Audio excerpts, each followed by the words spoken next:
So we were discussing about the quality function deployment.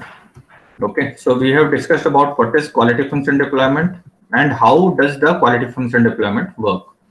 Okay, so the next topic of this unit is when should you use quality function deployment. So as soon as there is a well understood customer and their challenges and desires have been quantifiable captured, QFD can be incorporated into the product development process.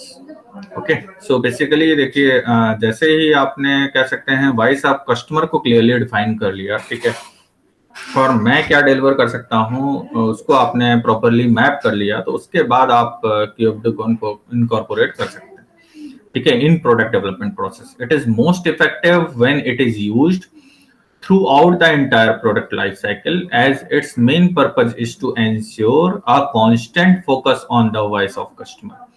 ठीक है, तो सबसे ज्यादा effective क्या है अगर आप इसे एंटायर प्रोडक्ट लाइफ साइकिल में कंसीडर करें, जैसा मैंने बताया ना कि प्रोडक्ट डिजाइनिंग से लेकर के product production processes, production control, quality control, means हर एक पार्ट पर, हर एक एस्पेक्ट पर अगर आप इसको कवर करते हैं, वॉइस ऑफ कस्टमर को कंसीडर करते हुए चलते हैं, तो then only it will be most effective. Okay, and you can't check it off as completed since it is ever presented in gradient every step of the way.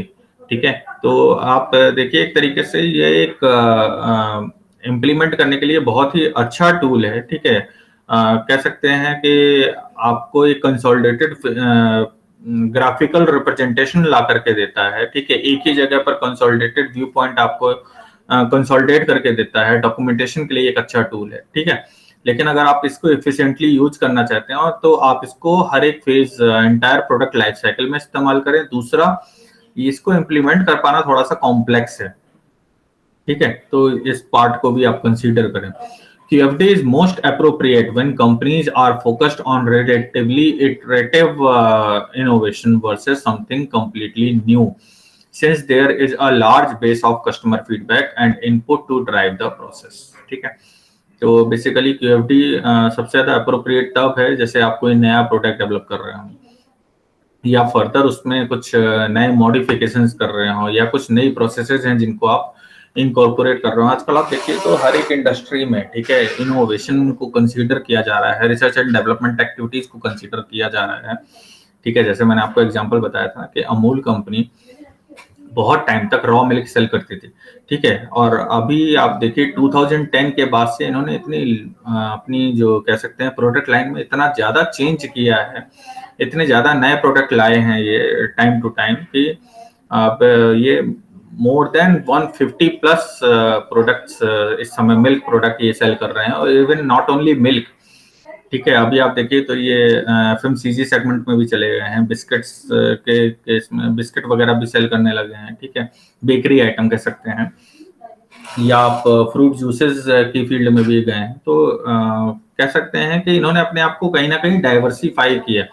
ठीक है, तो ये जो QFD है, क्वालिटी फंक्शन डिप्लॉयमेंट है, तो basically उन companies के लिए ज्यादा बेटर है जो कि आइटरेटिव इनोवेशन है ना, कह सकते हैं कि लगातार आइटरेशन मींस कह सकते हैं कि देयर आर मल्टीपल फैक्टर्स और मल्टीपल पैरामीटर्स.